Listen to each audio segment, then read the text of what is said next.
안녕하세요. 사연 읽어주는 남녀입니다. 오늘도 와주셔서 감사드리며 그럼 오늘의 사연 바로 시작하겠습니다. 안녕하세요. 저는 동네 작은 정육점을 운영하는 38살 여자예요.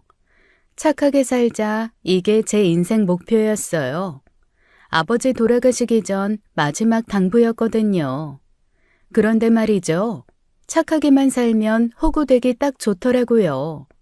평범한 회사원 남편이랑 결혼해서 무난하게 살고 있었는데요. 시댁에서 벌어진 막장 드라마가 제 인생을 완전히 뒤집어 놨습니다. 지금부터 들려드릴 이야기는 시어머니 구출 작전이에요. 네, 맞아요. 구출이요. 제 남편은 형 한 명 있는 이남 중 막내였어요. 시아버지께서 일찍 돌아가셔서 시어머니께서 파출부 일하시며 두 아들을 키우셨죠. 성격이 참 무난하신 분이었습니다. 갈등 자체를 싫어하시고 피하시는 분이셨죠. 제가 처음 인사드리러 갔을 때 생각나네요. 어머, 우리 준호가 이렇게 예쁜 아가씨를 어떻게 데려왔니? 아이고, 손이 왜 이렇게 차가워. 들어와서 차 한잔 하고 가자. 따뜻하게 맞아주시더라고요. 남편은 고등학교 때부터 알바를 해서 집안을 도왔대요. 반면 아주버님은 공부만 하셨죠. 그래서 지금은 대기업 엘리트가 되셨어요. 저는 처음에 이 집안 분위기가 참 좋다고 생각했습니다. 그런데 이상하더라고요. 아주버님이랑 남편이 대면대면 했거든요. 명절에도 서로 눈도 안 마주치고 말도 안 해요. 나중에 남편한테 조심스럽게 물어봤죠. 여보, 형이랑 사이가 안 좋아? 뭐 특별한 일 있었어? 그게 사실 우리 집이 좀 복잡해. 아버지랑 어머니가 재혼이셨거든. 재혼? 형은 아버지가 데리고 온 자식이고 나는 어머니 아들이야. 어렸을 때부터 그래서 좀 어색했어. 아, 그래서 그랬구나 싶었어요. 피 한 방울 안 섞인 형제였던 거죠. 그래도 시어머니는 아주버님도 차별 없이 대하셨어요. 오히려 더 챙기시는 것 같기도 했고요. 준석이도 고생 많았지. 어린 나이에 엄마 잃고. 내가 진짜 엄마처럼 못해줘서 미안할 뿐이지. 어머니가 형 차별 안 하고 잘 키워주신 거 형도 알아요. 그냥 우리가 서로 좀 어색한 거죠. 결혼 초기에는 정말 평화로웠습니다. 시어머니가 가끔 반찬도 해다 주시고요. 저도 고기 좋은 거 들어오면 챙겨드리고요. 남편이랑도 큰 싸움 없이 잘 지냈어요. 평범한 신혼부부처럼 말이죠. 주말에는 영화도 보러 가고 맛집도 다니고요. 정육점 일은 힘들지만 그래도 제 일이니까 보람도 있었어요. 새벽 5시에 일어나서 고기 손질하고 손님들 주문 받고요. 어떤 손님들은 제가 여자라고 무시하기도 했죠. 아이, 정육점을 여자가 해? 고기 제대로 잘라줄 수 있어? 그럴 때마다 칼솜씨로 보여드렸습니다. 한 번은 갈비 발골하는 거 보시고는 감탄하시더라고요. 시어머니도 가끔 가게에 들르셔서 도와주시곤 했죠. 서연아, 이거 무거운데 혼자 들지 마. 허리 다쳐. 괜찮아요, 어머니. 제가 이래봬도 힘 좀 써요. 그래도 조심해야지. 나중에 아기 낳으려면 몸 관리 잘해야 돼. 그때만 해도 몰랐어요. 이 평화가 곧 산산조각 날 줄은요. 매일 저녁 시어머니 안부 전화드리고 주말마다 맛있는 거 해서 찾아뵙고요. 그렇게 소소하게 행복한 날들이 영원할 줄 알았어요. 바보같이 말이에요. 3년 뒤 아주버님이 결혼하시면서 모든 게 바뀌었습니다. 결혼하고 3년 뒤 아주버님이 드디어 장가를 가셨어요. 형님은 아주버님과 같은 대기업에 다니는 엘리트였죠. 첫 상견례 날이 아직도 생생하네요. 레스토랑 문을 열고 들어오시는데 와, 진짜 미인이시더라고요.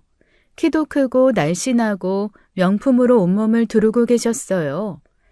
어머니, 안녕하세요. 저 최민정입니다. 어머니 뵙게 되어서 정말 영광이에요. 그리고 동서님도 반가워요. 목소리도 나긋나긋하고 부드러웠습니다. 첫인상은 정말 완벽했어요. 시어머니도 형님을 무척 마음에 들어 하셨죠. 어머나, 이렇게 예쁘고 똑똑한 아가씨가 우리 준석이를 만나주다니 정말 감사해요. 아유, 어머니 무슨 말씀이세요? 제가 더 감사하죠. 준석 씨 같은 분 만나기 쉽지 않잖아요. 식사하는 내내 형님은 완벽한 며느리감이었어요. 시어머니 말씀 하나하나에 리액션도 잘하시고요. 음식도 시어머니 입맛에 맞는 것부터 권해드리고요. 그런데 화장실 가는 길에 형님이랑 단둘이 됐을 때였어요. 어머, 동서님, 오늘 화장 안 하셨어요? 아, 네. 평소에 잘 안 해서요. 그러시구나. 피부가 좀 칙칙해 보이시는데 비비크림이라도 바르시는 게 어때요? 아, 그리고 동서님, 정육 좀 하신다고 들었는데 와, 대단하시네요. 여자가 칼 들고 고기 써는 거 쉽지 않을 텐데 손님들이 무시하거나 그러진 않아요? 뭐, 가끔요. 하지만 실력으로 보여주면 되니까요. 아이고, 멋있으세요. 저는 그런 거 절대 못할 것 같아요. 아무리 돈이 급해도 고기 냄새 맡으면서 일하는 건, 상상만 해도. 동서님 정말 대단하세요. 진짜로. 칭찬인지 욕인지 구분이 안 가더라고요. 말은 칭찬인데 표정은 완전히 무시하는 눈빛이었거든요. 형님 뒤를 따라 자리로 돌아왔는데요. 그때부터 형님이 자기 자랑을 시작하시더라고요. 저희 부서가 이번에 대규모 프로젝트를 따냈어요. 제가 프리젠테이션 했는데 임원분들이 너무 만족하셔서요. 아마 올해 안에 승진할 것 같아요. 어머, 정말 대단하세요. 그리고 저희 친정아버지가 은퇴하시면서 강남에 건물 하나 주신다고 하셔서요. 준석 씨랑 거기 살기로 했어요. 어머니도 자주 놀러 오세요. 남편이 제 손을 테이블 밑에서 꾹 잡더라고요. 위로하는 손길이었어요. 남편도 형님의 자랑이 듣기 불편했나 봐요. 그날 이후로 가족 모임 때마다 형님을 마주쳐야 했어요. 명절 때는 더 심했죠. 형님은 손 하나 까딱 안 하고 앉아서 지시만 하셨거든요. 동서님, 전 좀 더 바삭하게 부쳐주세요. 아, 그리고 나물도 간이 좀 싱거운 것 같은데요? 웃으면서 대답했지만 속으로는 부글부글 끓었죠. 이게 뭐 하는 짓인가 싶었어요. 그리고 결혼 4년 차, 드디어 제게도 기적이 찾아왔어요. 시험관 시술 끝에 첫 아이를 임신한 거예요. 얼마나 울었는지 몰라요. 남편도 시어머니도 너무 기뻐하셨죠. 아이고, 우리 서연이가 고생 많았어. 이제 좋은 일만 있을 거야. 몸 관리 잘해야 돼. 알았지? 그런데 형님은 달랐어요. 제 임신 소식을 듣고는 표정이 확 굳더라고요. 그래도 시어머니 앞에서는 축하한다고 했죠. 어머, 동서님 축하해요. 정말 다행이네요. 그동안 마음고생하셨을 텐데. 겉으로는 웃고 있는데 눈은 전혀 안 웃고 있었어요. 왜 그러시는지 이해가 안 갔죠. 7개월까지는 정말 조심조심 잘 지냈어요. 태동도 느끼고 아기 용품도 조금씩 준비하고요. 그런데 어느 날 갑자기 배가 너무 아팠어요. 병원에 갔더니 의사 선생님 표정이 심각하시더라고요. 죄송합니다. 아기 심장이 멈췄네요. 그 말을 듣는 순간 제 심장도 멈추는 줄 알았어요. 사산이었습니다. 7개월이나 품고 있던 아이를 그렇게 보내야 했어요. 남편은 저를 꼭 안고 같이 울었죠. 여보, 괜찮아. 우리 다시 시작하면 돼. 내가 있잖아. 우리 같이 이겨내자. 시어머니도 많이 우셨어요. 손자보는 게 소원이셨는데 그렇게 되어버려서요. 시댁 식구들이 모여서 저를 위로해줬어요. 형님도 왔죠. 동서님, 너무 마음 아프시겠어요. 저도 정말 안타까워요. 힘내세요, 응? 젊으니까 다시 기회가 있을 거예요. 그때는 형님도 진심으로 위로해주는 줄 알았어요. 바보같이 말이죠. 일주일 후 형님이 장 보러 같이 가자고 하더라고요. 마트에서 이것저것 사면서 이야기를 나눴는데요. 주차장으로 가는 길이었어요. 주변에 아무도 없자 형님이 본색을 드러냈습니다.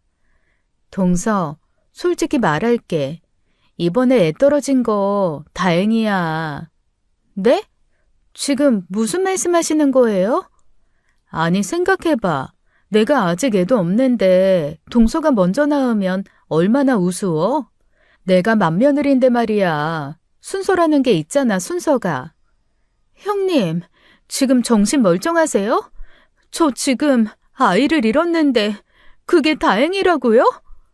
아유, 왜 이렇게 예민하게 굴어. 그냥 하는 말이잖아. 태어난 애가 죽은 것도 아니고 태어나기 전에 죽은 건데. 아니야? 근데 진짜로 앞으로 임신 준비 좀 미뤄줘. 내가 먼저 아들 낳을 때까지만. 그게 예의 아니야? 아무리 동서가 나이가 어려도 이런 건 지켜줘야지. 시어머니도 분명 맞선주를 더 예뻐하실 거고. 너희 애는 어차피 둘째 취급받을 텐데 굳이 서두를 필요 있어?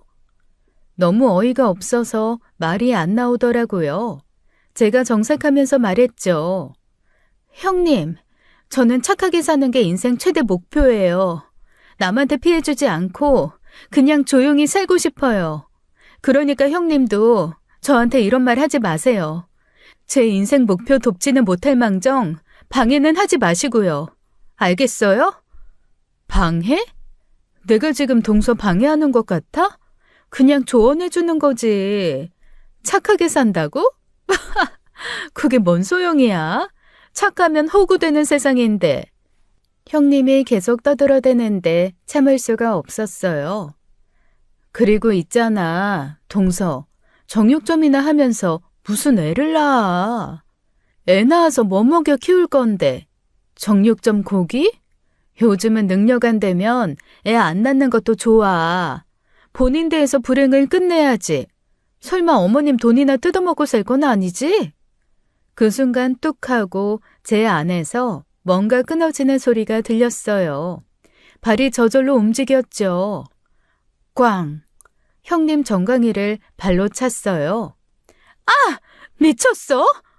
미쳤냐고? 그래, 미쳤어. 네가 미치게 만들었잖아.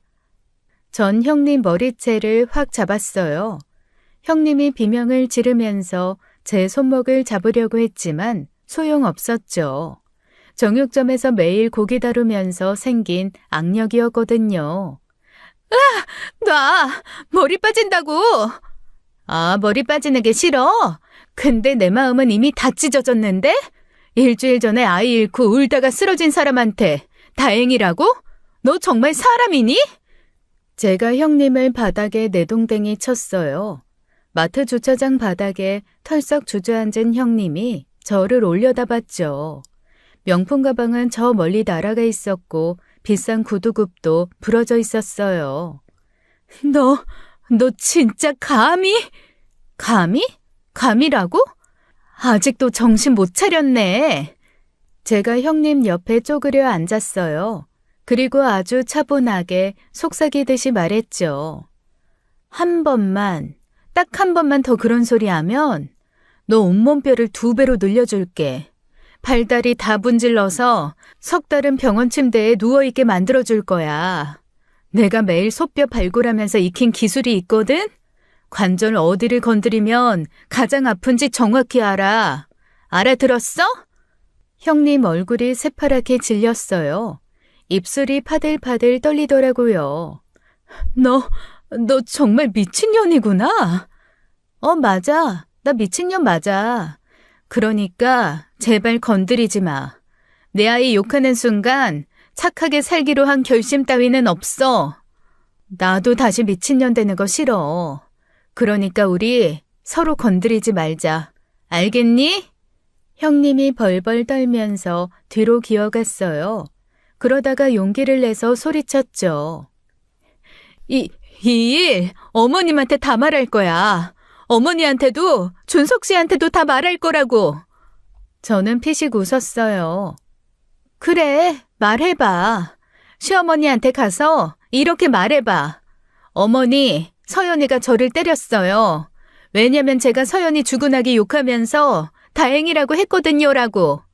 뒷감당 자신 있으면 말해봐. 내가 얼마나 미치는지 보여주고 싶네. 나도 네가 뭐라고 했는지 녹음한 거 있거든? 핸드폰 녹음기는 켜놓고 있었어. 사실 녹음 같은 건 없었어요. 하지만 형님은 완전히 겁먹었죠. 자기가 한 말이 얼마나 막장인지 본인도 아니까요. 너? 뭐, 할 말 더 있어? 아니면 일어나서 가. 다시는 내 앞에서 아이 얘기 꺼내지 말고. 알았어? 형님은 부들부들 떨면서 일어났어요. 부러진 구두를 절뚝거리며 신고는 도망치듯 가더라고요. 명품 가방도 제대로 못 들고요. 저는 그 뒷모습을 보면서 생각했죠. 아, 착하게만 살면 안 되는구나. 때로는 이렇게 확 돌아버려야 하는구나. 그 뒤로 형님이 저한테 시비를 걸지 않았어요. 명절 때 마주쳐도 눈도 안 마주치더라고요. 제가 옆에 가면 슬금슬금 피하고요. 완전 쥐신세가 됐죠. 그런데 반년 뒤 형님이 과장으로 승진했다는 소식이 들려왔어요. 민정이가 이번에 과장이 됐어. 회사에서도 능력을 인정받았나 봐. 어머, 정말 대단하네. 우리 민정이 정말 똑똑하구나. 남편은 아무 말 없이 밥만 먹더라고요. 저는 쿨하게 축하해줬죠. 형님, 축하해요. 대단하시네요, 진짜.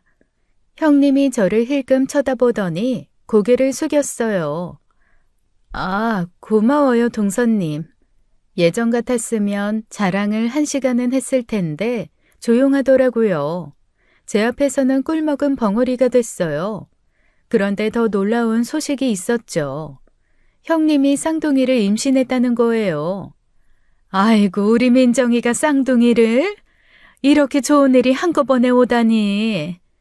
어머니, 저도 깜짝 놀랐어요. 쌍둥이라니. 근데 어머니, 제가 입덧도 심하고 회사 일도 바쁘고 해서요. 혼자서는 도저히 못 키울 것 같아요. 그래, 그렇겠구나. 쌍둥이면 정말 힘들지. 그때 형님이 폭탄 선언을 했어요. 어머니, 저희 집으로 오시면 안 될까요? 제가 출산하고 나서 어머니가 좀 도와주시면 준석 씨도 그게 좋겠다고 하는데요. 어머니, 그러시는 게 좋을 것 같아요. 민정이 혼자서 애 키우고 회사 일하기 정말 힘들 거예요.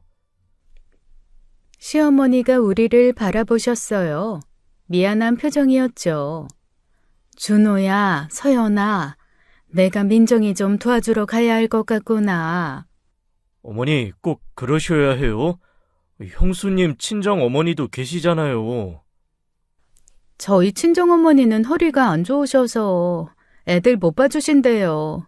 정말 어머니만 믿어요. 시어머니가 결정을 내리셨어요.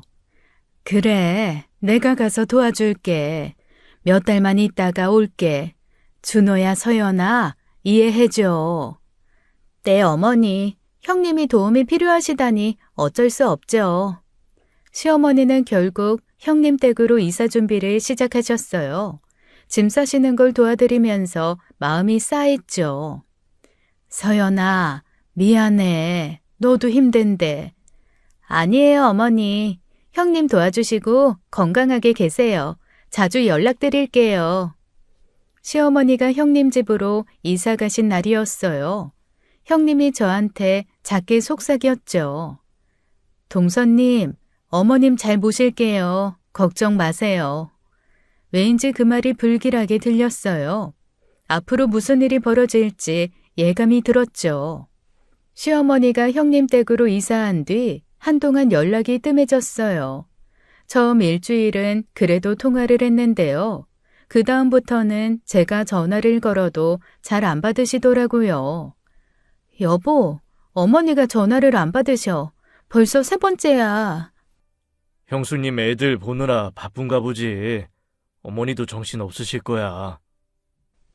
한 달쯤 지나서 다시 전화를 걸었어요. 그런데 이번엔 형님이 받았죠. 아, 동선님, 어머니요? 아, 지금 쌍둥이 목욕시키느라 바쁘셔요. 그럼 나중에 다시 걸게요. 어머니께 안부 전해주세요. 네, 그럴게요. 아, 그리고 어머니가 요즘 피곤하셔서 전화 받기 힘들어 하시니까 너무 자주 걸지는 마세요. 뭔가 이상했어요. 시어머니가 아무리 바빠도 며느리 전화를 안 받으실 분이 아닌데요. 추석이 다가왔어요.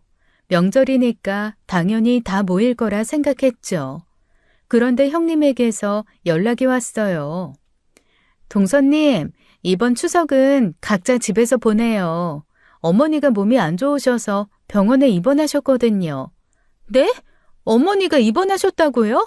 무슨 병이신데요? 어느 병원이에요? 아, 별거 아니에요. 그냥 빈혈이 심해서 수액 맞고 계세요. 걱정 마세요. 병원도 면회 제한이라서.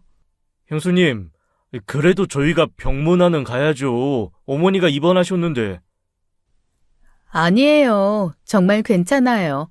어머니도 조용히 쉬고 싶어 하세요. 그럼 전 끊을게요. 병원이라.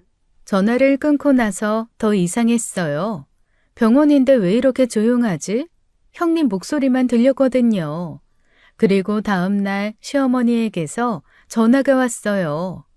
서연아, 준호야. 목소리가 너무 작고 떨리셨어요.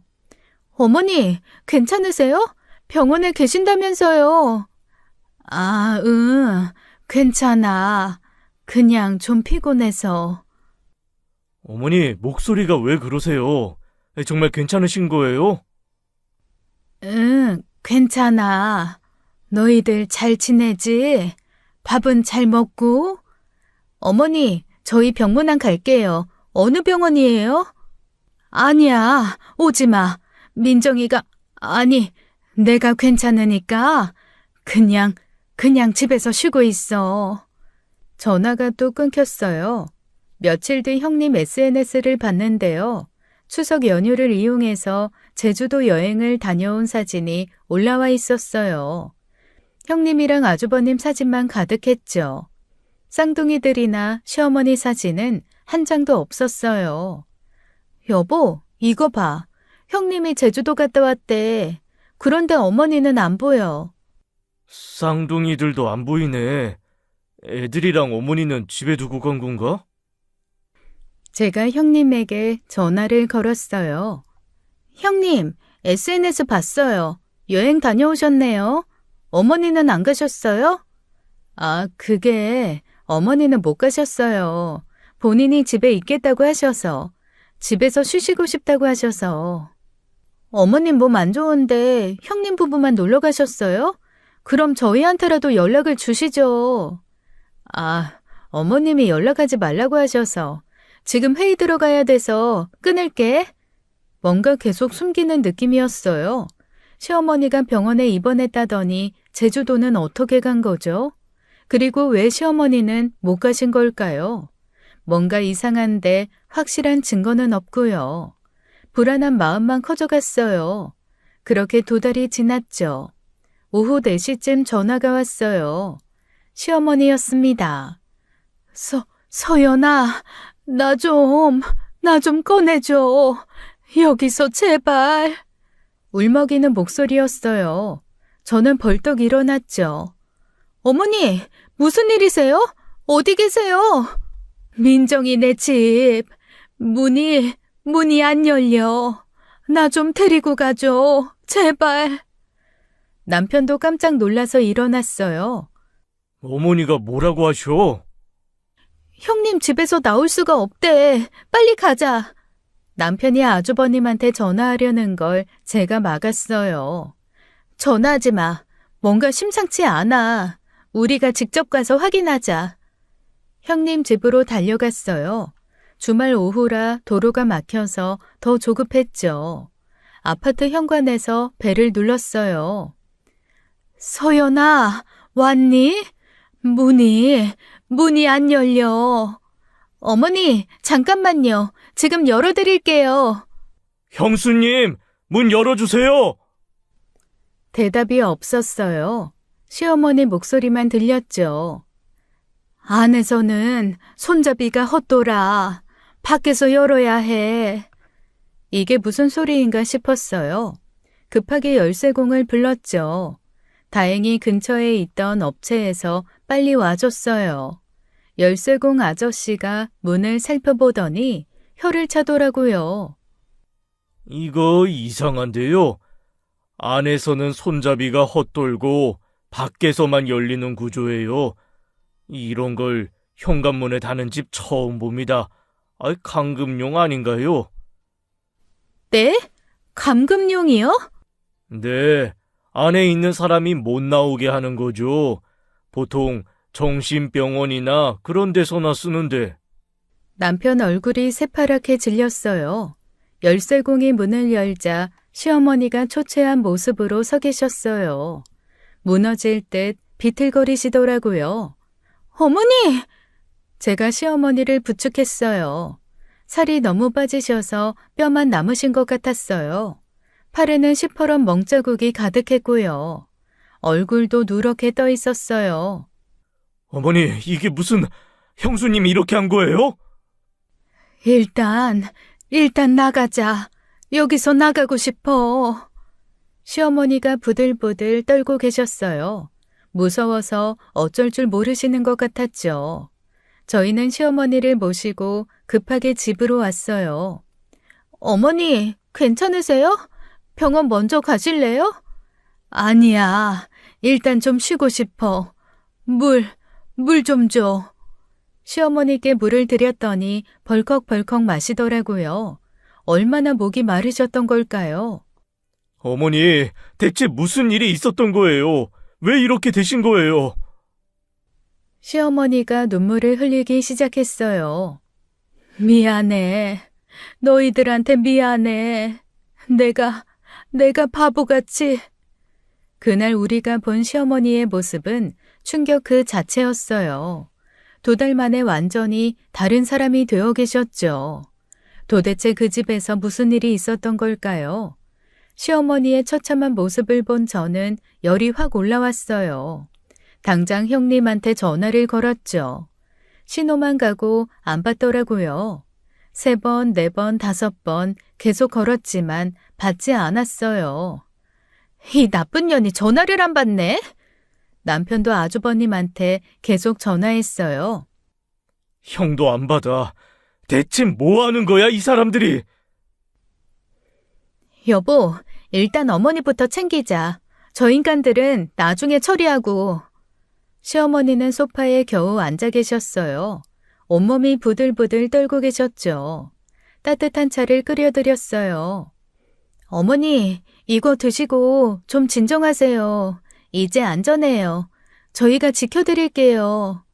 고마워, 서연아. 내가 정말 바보같이. 어머니, 지금은 쉬세요.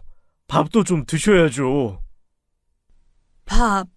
밥을 며칠 제대로 못 먹었어. 이게 무슨 말인가 싶었어요. 밥을 며칠 못 먹었다니요. 급하게 죽을 끓여드렸어요. 시어머니는 그것도 겨우 몇 숟가락 드시더라고요. 위가 줄어드신 것 같았어요. 어머니, 병원 먼저 가실래요? 몸 상태를 확인해야. 아니야, 오늘은 좀 쉬고 싶어. 내일 가자. 시어머니가 조금 진정되신 후에 말씀을 시작하셨어요. 떨리는 목소리였지만 하나하나 증언하기 시작했죠. 처음엔 괜찮았어. 쌍둥이들 돌보는 거 힘들긴 했지만 그래도 내 손주들이니까. 어머니, 천천히 말씀하세요. 근데 일주일쯤 지나니까 민정이가 변하기 시작했어.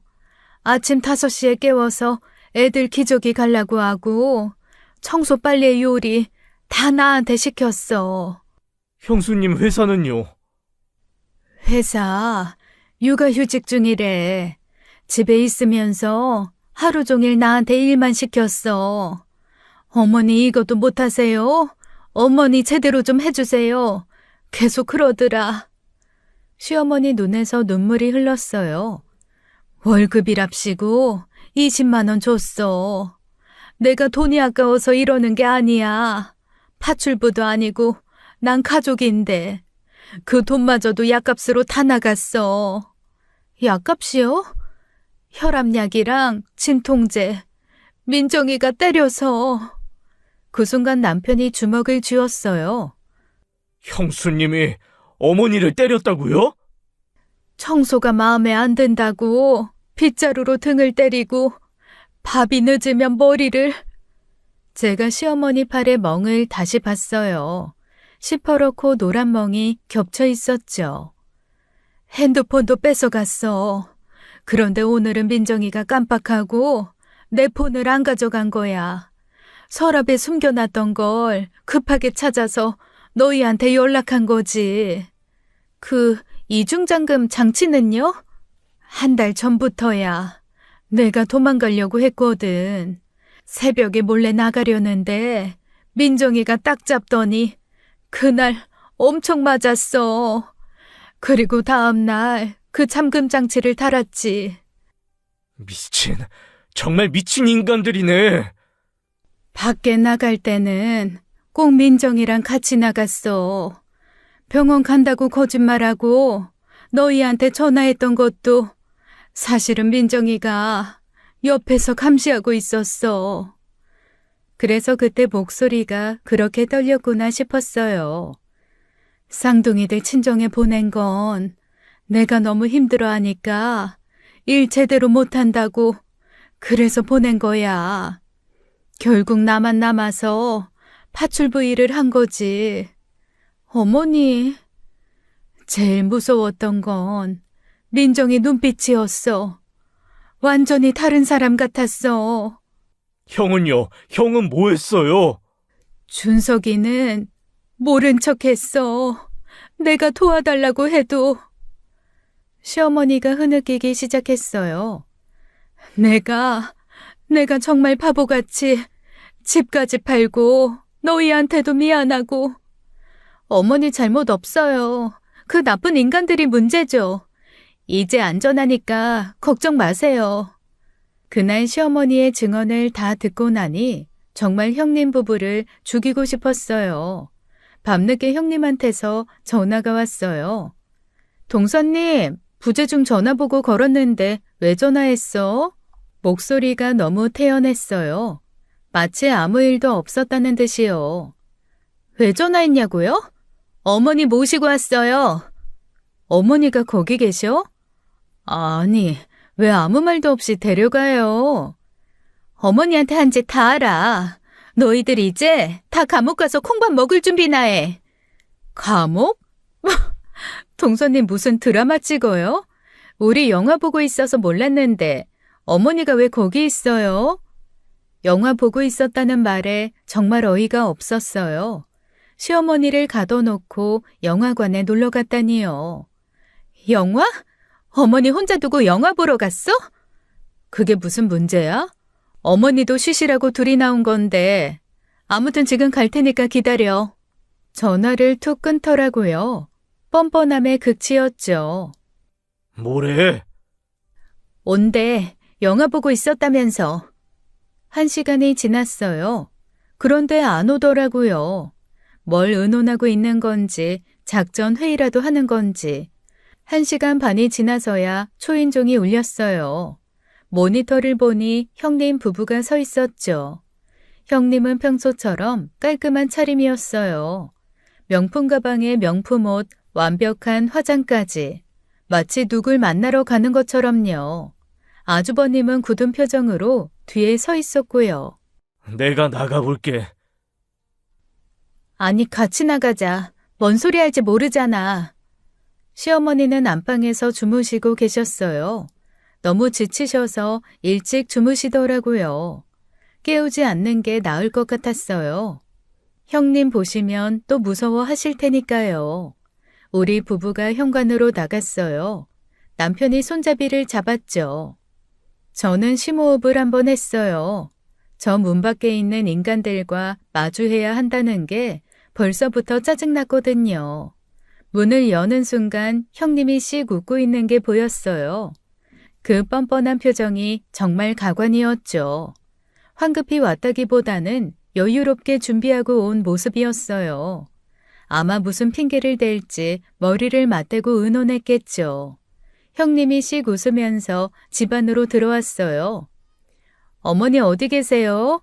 걱정 많이 했는데. 주무시고 계셔. 깨우지 마. 아니, 우리가 어머니 보러 왔는데 깨워야지. 어머니! 형수님, 조용히 하세요. 어머니 겨우 주무시는데. 준호야, 우리가 걱정해서 온 건데 왜 이래? 어머니 갑자기 사라지셔서 얼마나 놀랐는지 알아? 사라진 게 아니라 탈출한 거지. 이중 잠금 장치로 가둬놨으면서. 또 그 얘기야? 그건 오해라니까. 어머니가 치매 증상이 있으셔서 보호 차원에서. 치매? 어머니 멀쩡하신데 무슨 치매야? 너희가 모르는 게 많아. 우리가 매일 봤는데 어머니가 자꾸 이상한 행동을 하셔. 집을 못 찾아서 헤매시고 우리를 못 알아보실 때도 있고. 거짓말이 술술 나오더라고요. 그래, 민정이 말이 맞아. 어머니가 혼자 나가시다가 사고라도 나면 어떡해. 그래서 안전장치 한 거야. 형, 정말이야? 어머니 몸에 멍은 왜 그렇게 많아? 어머니가 자꾸 넘어지셔서 그래. 우리가 아무리 조심하라고 해도. 거짓말. 어머니가 직접 증언하셨어. 형님이 때렸다고. 어머니가 그러셨어? 아이고, 역시 치매가 심하네. 없는 일도 있다고 하시고. 이때 아주버님이 한 발 더 나갔어요. 준호야, 어머니 병원에 모시고 가자. 치료받으셔야 해. 뭔 소리야, 어머니 정상이야. 정상이라고?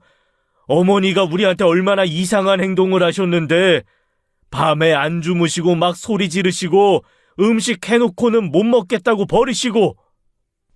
완전히 시어머니를 미친 사람으로 만들고 있었어요. 너희가 그렇게 만든 거잖아. 학대하고 굶기고. 학대? 우리가? 도리어 우리가 고생했어. 어머니 때문에 잠도 못 자고. 남편이 주먹을 꽉 쥐었어요. 형, 정말 어머니 치매 때문이야? 형수님이 어머니 학대한 거 아니고? 당연하지. 우리가 왜 어머니를 학대해? 오히려 우리가 피해자야. 어머니 모시느라 얼마나 힘들었는데. 솔직히 말할게. 어머니가 우리 집 물건도 훔치셨어. 내 보석이랑 현금이 없어졌는데 어머니 방에서 나왔어. 뭐? 이제 도둑으로 몰아? 정말 너무하네. 사실이야. 증거도 있어. 그래서 우리가 어머니 외출을 제한한 거야. 밖에 나가서 또 무슨 일 저지르실까 봐.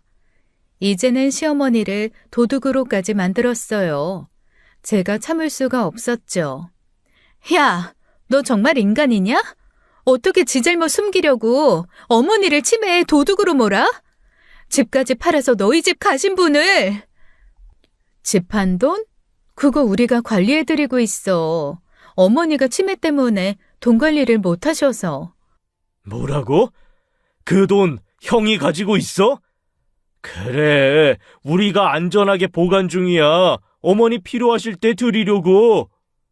완전 도둑놈들이었어요. 남편이 더 이상 참지 못했죠. 형 지금 장난해? 어머니 집 한 돈을 왜 형이 가지고 있어? 당장 돌려줘. 아주버님이 남편 멱살을 잡았어요. 야, 이씨, 말 함부로 하지 마. 나 네 형이야. 어디서 자꾸 반말이야? 그리고 남편 뺨을 때렸어요. 짝소리가 집안에 울렸죠. 형이 뭔데 때려? 이 싸가지 없는 놈. 네가 뭘 안다고 어머니를 데려가? 우리가 얼마나 고생했는지 알아? 또 때리려고 손을 올렸어요. 그 순간 제 안에서 뭔가 폭발했죠. 착하게 살자던 결심 따위는 완전히 사라졌어요. 제가 달려들었습니다. 2단 옆차기로 아주버님 옆구리를 정확히 가격했어요. 아이, 아주버님이 붕 날아가서 벽에 쿵 부딪혔죠. 액자가 떨어지면서 와장창 깨졌어요. 아주버님이 바닥에서 헐떡거렸습니다. 우리 남편 한 번만 더 건드려봐. 정말 병원에 실려가게 만들어줄 테니까. 형님이 비명을 지르며 달려들었어요. 미친년, 네가 감히 내 남편을 때려? 형님이 제 얼굴을 핥히려고 손을 뻗었지만 제가 더 빨랐죠. 형님 손목을 잡아서 비틀었어요. 아, 나 팔 부러진다고. 부러뜨려 줄까? 네가 어머니한테 한 것처럼? 제가 형님 머리채를 움켜 잡았어요. 명품 헤어핀이 떨어지면서 머리가 산발이 됐죠. 아, 머리, 내 머리! 아, 너 머리 빠지는 거 싫어했지? 그래, 그럼 뽑아주마. 형님을 질질 끌고 현관 밖으로 나갔어요. 아파트 복도였죠. 형님이 발버둥 치면서 저항했지만 소용없었어요. 매일 고기 들고 칼질하면서 생긴 팔 힘이었거든요. 살려줘. 누가 좀 도와줘요. 이제 와서 도움 요청이야? 어머니가 도와달라고 할 때는 무시하면서? 복도에서 형님을 들어 올렸어요. 그리고 바닥에 내동댕이 쳤죠. 명품 가방이 멀리 날아가고 구두도 벗겨졌어요. 형님이 바닥에 엎드려서 기어가려 했어요. 어디가? 아직 안 끝났는데. 제발 그만해. 그만하라고? 네가 어머니 때릴 때는 그만하라는 말 들었어? 아주버님이 비틀거리며 일어났어요. 코피가 줄줄 흐르고 있었죠. 이 인연이 네가 감히... 아주버님이 주먹을 휘둘렀지만 너무 느렸어요. 제가 옆으로 피하면서 아주버님 팔을 잡았죠. 그리고 관절기를 걸었어요.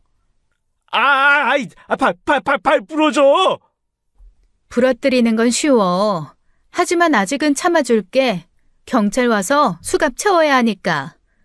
아주버님을 바닥에 엎드리게 한 뒤 팔을 등 뒤로 꺾어 올렸어요. 살려줘. 잘못했어. 지금 뭐라고 했어? 잘 안 들리는데? 잘못했다고. 진짜 팔 부러져. 아이씨. 아, 잘못했다고? 그럼 처음부터 하지 말았어야지. 그때 문이 와르르 열리는 소리가 났어요. 옆집 아저씨가 나오셨죠. 무슨 일이에요? 왜 이렇게 시끄러워? 이어서 윗집, 아랫집, 건너편 집까지 다 열렸어요. 복도에 사람들이 우르르 나왔죠. 형님이 바닥에 엎드려 있고 아주버님은 제게 제압당한 채 있는 걸 보고 다들 수군거렸어요. 어머, 저 여자 옷 좀 봐. 완전 거지꼴이네. 싸움이야? 경찰 불러야 하나? 남편이 나와서 상황을 설명했어요. 저희 어머니 학대한 사람들이에요. 경찰에 신고할 거예요. 형님이 부끄러움에 얼굴을 가렸어요. 머리는 산발, 스타킹은 찢어지고 명품 원피스는 구겨져 있었죠. 평소 그렇게 자랑하던 명품들이 다 망가진 꼴이었어요. 서방님, 조용히 좀 해요. 사람 다 보는데. 왜? 이제 와서 창피해? 어머니 학대할 때는 창피한 줄 몰랐어? 아주버님도 코피 흘리면서 엎드려 있는 게 너무 초라했어요. 대기업 엘리트라더니 이게 뭐예요? 형님 부부는 이웃들 시선에 못 이겨 허겁지겁 도망갔어요.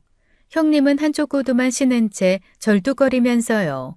아주버님은 코피 닦으면서 비틀거리고요. 정말 꼴 좋더라고요. 그날 밤 형님 부부가 도망간 후에 남편이 저를 이상하게 쳐다봤어요. 여보, 싸움을 왜 이렇게 잘해? 2단 옆차기에 관절기까지. 그냥 정육점 사장이 아니었구나. 저는 한숨을 쉬었어요. 이제 고백해야 할 때가 온 것 같았죠. 사실 나 평생 사고 치면서 살았어. 사고? 학교 다닐 때부터 매일 싸우고 다녔어. 중학교 때는 일진들이랑 싸워서 정학 3번, 고등학교 때는 옆 학교 애들이랑 패싸움해서 퇴학 위기까지 갔었고. 남편이 입을 떡 벌렸어요. 진짜? 우리 여보가? 그게 다가 아니야. 20살 때는 클럽에서 시비 걸던 남자들 10명이랑 싸워서 경찰서 갔어. 25살 때는 성희롱하던 상사 팔 부러뜨려서 회사에서 잘렸고. 헐. 우리 아빠가 내 뒤치다꺼리 하느라 정말 고생 많이 하셨어. 변호사 비용에 합의금에. 재산 절반은 내 사고 수습하는 데 쓰신 것 같아. 그때를 생각하니 눈물이 났어요. 아빠가 그러셨어. 서연아, 네가 이렇게 살면 아빠가 먼저 죽을 것 같다고. 진짜 그 말이 맞았어. 스트레스 받아서 암 걸리셨거든. 남편이 제 손을 잡아줬어요. 그래서 착하게 살기로 한 거구나. 응, 아빠 돌아가시기 전에 약속했어. 이제 절대 싸우지 않고 착하게 살겠다고. 남한테 피해주지 않고 조용히 살겠다고. 시어머니가 방에서 나오셨어요. 소란이 끝나고 나서야 깨신 것 같았죠. 무슨 소리 들렸는데 괜찮아? 네, 어머니 괜찮아요. 형님 부부 왔다가 갔어요. 민정이가 왔었어? 또 나 데려가려고? 아니에요. 이제 안 올 거예요. 제가 확실하게 혼내줬거든요. 어머니, 이제 안심하세요. 저희가 지켜드릴게요. 그날 남편이 제게 말했어요. 고마워. 우리 엄마 지켜줘서. 그리고 싸움 잘하는 거 멋있어. 멋있어? 무서운 거 아니고? 우리 집 지키는 호랑이 같아서 든든해. 형이랑 형수님 날아가는 거 보고 속이 다 시원했어. 저는 피식 웃었어요. 앞으로는 진짜 안 싸울 거야. 오늘은 특별한 경우였어. 우리 어머니 건드렸으니까. 그래도 만약 또 누가 우리 가족 건드리면 그럼 또 날려버려야지.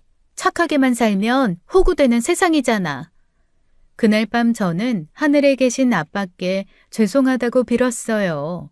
착하게 살겠다는 약속을 못 지켜서요. 하지만 아빠도 이해해 주실 거예요. 가족을 지키기 위한 싸움이었으니까요. 그리고 앞으로는 정말 조용히 살 거예요. 아마도요. 다음 날 아침 시어머니를 병원에 모시고 갔어요. 정밀 검사를 받아야 했거든요. 어머님, 이 멍들 언제부터 생긴 거예요? 한 달 전부터요. 의사 선생님이 시어머니 팔과 다리를 자세히 살펴봤어요. 표정이 점점 심각해지더라고요. 이거 단순한 타박상 아니네요. 반복적인 폭행의 흔적이 명확해요. 여기 보시면 오래된 멍이랑 새 멍이 겹쳐 있죠? 선생님, 진단서 발급 가능한가요? 당연하죠. 그리고 어머니, 몸무게가 정상 체중보다 8kg이나 줄어 있어요. 영양 불균형 상태가 심각합니다. 시어머니가 고개를 숙였어요. 제대로 못 먹어서. 혈액 검사 결과도 안 좋아요. 빈혈 심하고 단백질 수치도 너무 낮고요. 장기간 굶주림과 스트레스의 증거예요. 제가 의사 선생님께 물었죠. 선생님, 이런 상태가 되려면 얼마나 걸리나요? 최소 2개월 이상은 이런 상태였을 거예요. 그리고 팔에 있는 이 상처는 뭔가로 맞은 것 같은데 막대기 같은 걸로 맞으셨어요? 빗자루로. 의사 선생님이 한숨을 쉬었어요. 전치 3주 진단 나올 거예요. 이건 명백한 노인 학대입니다. 경찰에 신고하셨어요? 안 하셨으면 저희가 해야 해요. 네, 할 거예요. 진단서에 자세하게 적어주세요. 진단서를 받아들고 나오는데 손이 떨렸어요. 종이 한 장에 시어머니가 겪은 고통이 다 담겨 있었죠. 어머니, 사진도 찍어야 해요. 증거로 남겨둬야 해요. 그래, 다 찍어. 이제 숨기고 싶지 않아. 병원 직원이 시어머니 상처 사진을 하나하나 찍어줬어요. 팔, 다리, 등, 머리까지 온몸이 상처투성이었죠. 어머니, 녹음 파일 같은 거 없어요? 형수님이 때릴 때 녹음한 거.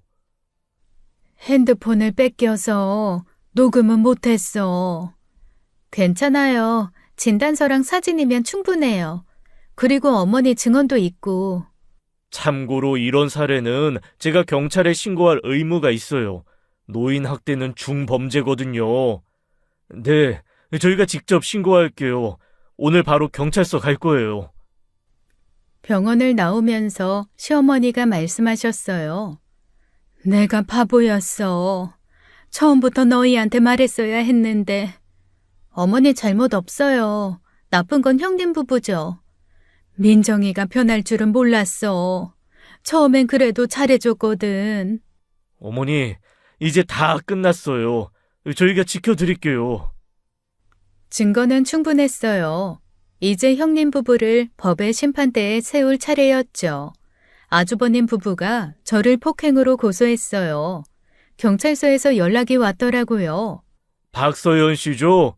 폭행 혐의로 고소가 들어와서 조사 나오셔야 합니다. 네, 알겠습니다. 얼마 후 형님한테서 전화가 왔어요. 야, 너 경찰서 출석 통보 받았지? 합의 같은 거 절대 안 해줄 거야. 법의 심판 제대로 받게 해줄 테니까 각오해. 폭행 고소 따위가 무서울 것 같아? 심판이 뭔지 내가 제대로 보여줄게. 뭐? 전화를 끊고 바로 아주버님 부부가 다니는 회사로 향했어요. 대기업 본사 건물이었죠. 입구에서 카드를 찍어야 들어갈 수 있었는데요. 마침 경비 아저씨가 다른 방문객들이랑 수다를 떠는 틈을 타서 슬쩍 들어갔어요. 엘리베이터를 타고 형님이 일하는 부서로 올라갔죠. 최민정 과장님 어디 계세요? 저쪽 자리인데 실례지만 누구시죠? 동서예요. 급한 일이 있어서요. 형님 자리로 다가갔어요. 형님이 저를 보자마자 얼굴이 하얗게 질렸죠. 너 여기 어떻게 들어왔어? 걱정하지 마. 형님 보러 온 거야. 형님이 갑자기 책상 위 서류 뭉치를 제게 던지고 도망치기 시작했어요. 서류가 사방으로 날렸죠. 어디가? 제가 형님을 쫓아가서 머리채를 잡았어요. 그리고 복도 바닥에 내동댕이 쳤죠. 사무실 직원들이 다 나와서 구경하기 시작했어요. 뭐야, 무슨 일이야? 최 과장님이 왜 저래? 제가 크게 외쳤어요. 여러분, 최민정 과장이 시어머니를 학대했어요. 감금하고 때리고 굶겼어요. 이준석 과장도 마찬가지예요. 둘이 짜고 노인 학대한 파렴치한들이에요. 사무실이 웅성거리기 시작했어요. 직원들이 수군거리며 형님을 쳐다봤죠. 진짜야? 최 과장이? 헐, 시어머니를 학대했다고? 형님이 벌떡 일어나서 소리쳤어요. 거짓말이야. 다들 속지 마세요.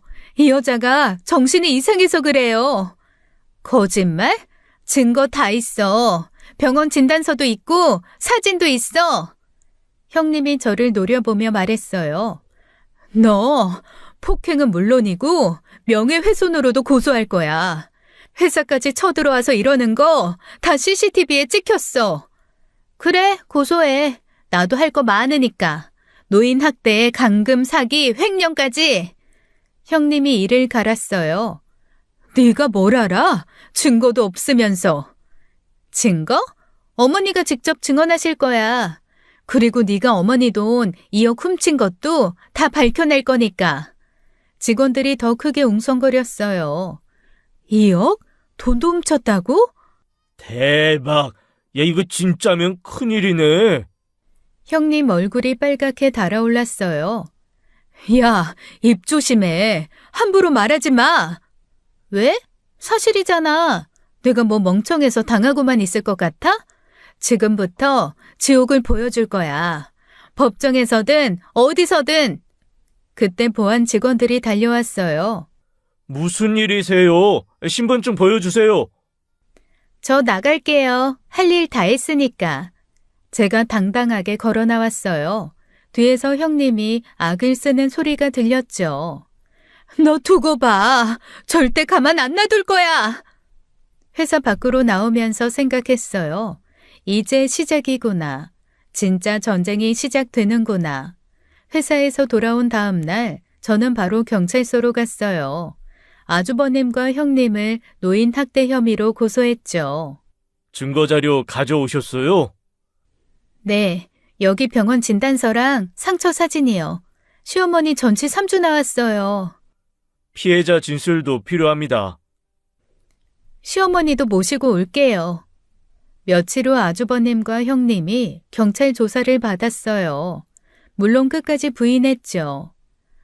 어머니가 치매 때문에 자꾸 넘어지신 거예요. 저희가 때린 적 없어요. 우리가 왜 어머니를 학대해요? 오히려 극진히 모셨죠. 하지만 증거가 너무 명확했어요. 시어머니의 상처, 진단서, 그리고 무엇보다 시어머니의 생생한 증언이 있었죠. 시어머니 증언이랑 의료 기록이 일치해요. 이건 명백한 노인 학대입니다. 형님 부부는 변호사를 선임했어요. 저도 변호사를 구했죠. 법적 절차를 철저히 준비하기 시작했어요. 횡령건도 같이 고소하시죠. 시어머니 집 판 돈 2억. 증거만 있으면 됩니다. 네, 꼭 처벌받게 해주세요. 그리고 저는 형님 친정집으로 갔어요. 형님 부모님께 이 사실을 알려야 했거든요. 어머, 서연 씨, 무슨 일이세요? 어머니, 중요한 얘기가 있어서 왔어요. 민정 씨 얘기예요. 우리 민정이가 왜요? 저는 시어머니 상처 사진을 꺼냈어요. 민정 씨가 저희 어머님을 학대했어요. 이거 보세요. 형님 어머니가 사진을 보더니 손이 떨리기 시작했어요. 이게 뭐예요? 설마 우리 민정이가? 네, 맞아요. 감금하고 때리고 굶기고 월 20만 원 주면서 파출부처럼 부렸어요. 형님 어머니가 그 자리에 주저앉았어요. 이건 거짓말이죠? 우리 민정이가 그럴 리 없어요. 병원 진단서도 있어요. 경찰서에 고소도 했고요. 형님 아버지가 소란을 듣고 나오셨어요. 무슨 일이야? 여보, 민정이가. 형님 아버지가 사진을 보시더니 얼굴이 벌겋게 달아올랐어요. 이게 사실이야? 네, 사실이에요.